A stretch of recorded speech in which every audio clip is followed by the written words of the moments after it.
Bhavnagar Somnath national highway પર triple અકસ્માત સર્જાયો હતો। બે ફોર વ્હીલર અને એક ટુ વ્હીલર વચ્ચે અકસ્માત થતા ટુ વ્હીલર ચાલકનું ઘટના સ્થળે મોત થયું હતું।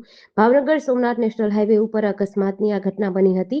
77 વર્ષીય વૃદ્ધને પીએમ અર્થે જાફરાબાદ ખસેડાયા હતા। અકસ્માતમાં નાગજીભાઈ વલ્લભભાઈ સાવલિયા ઉંમર વર્ષ 77 ગામ ચોતરાના રહેવાસી હોવાનું જાણવા મળ્યું છે। નાગેશ્રી પોલીસને જાણ થતાં પોલીસે દોડી આવી વધુ તપાસ હાથ ધરી છે।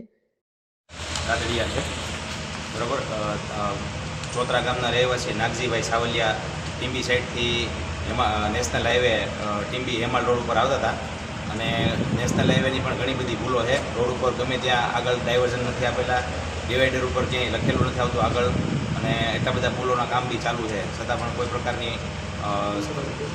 પણ પ્રકારની આવી બધી ઘટનાઓ બને એમાં એ લોકોનું પણ ધ્યાન દેવામાં નથી આવતું।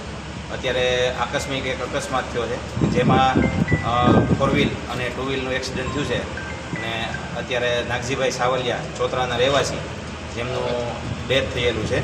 જેડીસી ન્યૂઝ સાથે કાળુશા કનોજિયા સાથે યોગેશ ઉનડગઢ, જાફરાબાદ।